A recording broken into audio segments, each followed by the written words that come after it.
The video game industry is one of the most profitable ones in the world, generating more revenue than the movie and music industries combined. And while PC and console make a lot of money, the main player in this industry is mobile games, making up 50% of the total revenue, which is why we're diving deep into some of the most iconic mobile games ever to see if they still hold up in 2025. Let's start with Jetpack Joyride. This is an absolute banger, by the way. For those of you who don't know this game, it's very simple. You press the screen to go up, and you let go to go down. And the goal is to go as far as possible without dying. And the gadgets are there to help you achieve that. While on your ride, you want to collect as many coins as possible to use them in the shop to unlock new gadgets or certain boosts to help you during the game. There is a decent amount of grinding to do to unlock everything, or you can do the classic whale move and buy everything. If I had to put it in a tier list, I would definitely put it in A tier. The next game is the iconic Subway Surfers. It has the same objective, which is to go as far as possible, but in this case you're actually gonna get caught by the police. You also collect tools to help you go as far as possible, like the jetpack for example, although some tools are actually there to help you collect more coins, which you can later use to buy items in the shop like a skateboard or a jetpack or a second heart if you get hit for example. The major difference between the two is probably the view that you get, which gives them a completely different dynamic. The one that's behind the scene like a 3D, and the other one where you like facing the screen and watching everything. This game is also really good, so I'll put an A tier on this one. Next up is Candy Crush. This is the only game that had both kids and parents playing at the same time because it was very addictive. And it feels endless because when I was playing, I wanted to know how many levels I had left. Little did I know. Oh wow, there are a lot of levels in this game. Okay. Brother, when does it stop? Bro! Oh my goodness, I have to play all of this to finish the game? Brother! So I checked online to check how many levels there are, and there are apparently over 18,000 levels! So good luck finishing the game.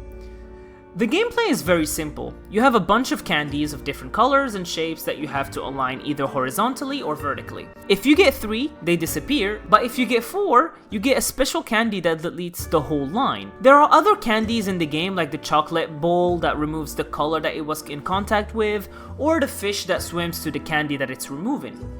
Not gonna lie though, every time you remove candies, you get an absolute adrenaline rush.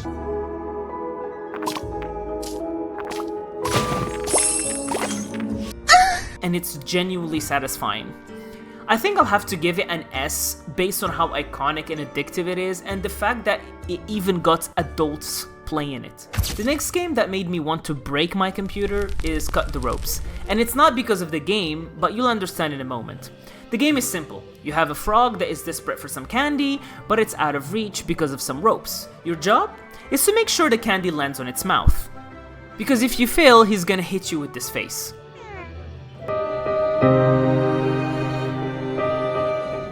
Now, the game is fun, and you actually do need a little bit of intellect to collect all the stars. But what made me go crazy in this game is this. Alright. Oh my god! Please no ads! Please! Oh my fucking please, bro!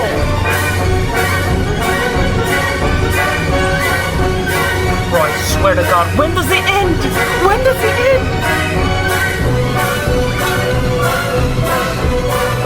Oh my god, again! Oh my god, I get it straight.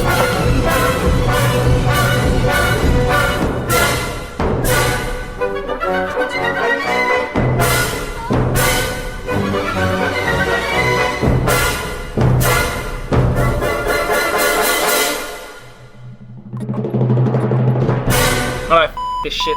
This game. This shit. I'm done playing this game. It was so frustrating that I rage quit so quickly and I didn't play for much longer because I was losing my mind. So if I had to judge the game alone, it will probably be a B tier or an A tier, but because of my ad experience and the fact that you cannot enjoy the game unless you pay them money, I will give it an F and I don't care. Next up is Subway Surfers' clone, Temple Run. I know I made a fanbase angry with that joke, but hear me out. Temple Run is very similar to Subway Surfers in terms of gameplay and objectives. However, there are a few differences such as the power-ups and that's it. Yeah, that's it. Oh yeah, I guess the graphics are slightly better, but Subway Surfers just feels so much better gameplay-wise. So yeah, nothing else to say about this game really, I'll just give it a C tier. The following game is Hill Climb Racing. You're basically in a car where you have two buttons to press, accelerate and brake. The goal is to make sure the driver goes as far as possible before breaking his neck.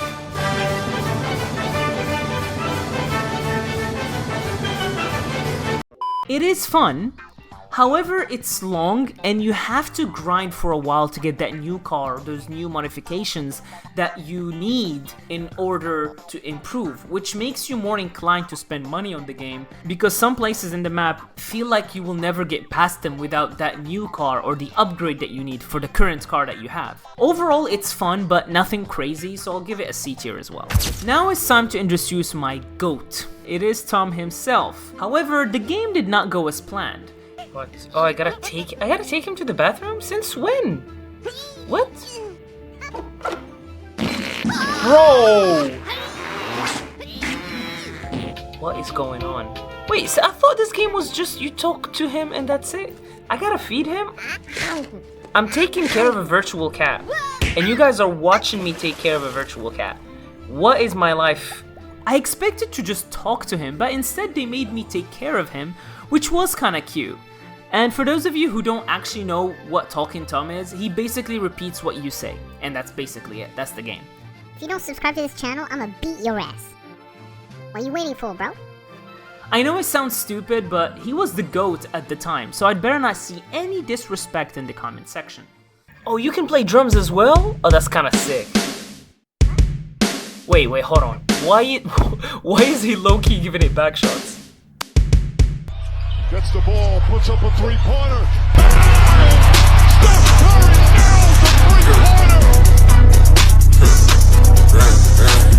I'll put him in the Tom tier.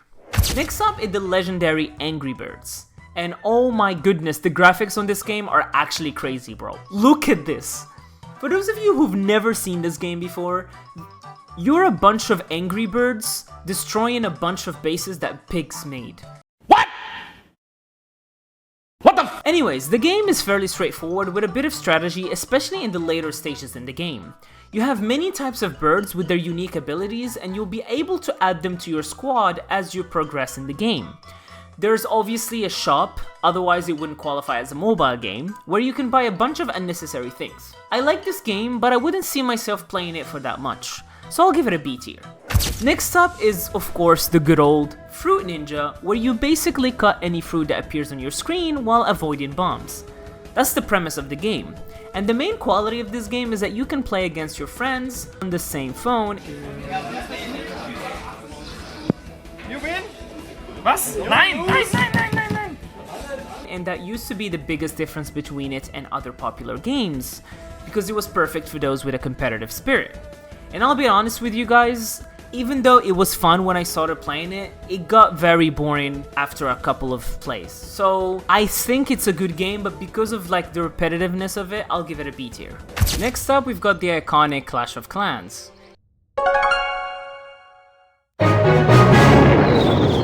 And man, this one takes me straight back to 2012 when I was obsessing over elixir and trophies like my life depended on it. For anyone who never got sucked into this madness, Clash of Clans is a strategy game where you build your own village, train troops, and attack other players to steal their resources.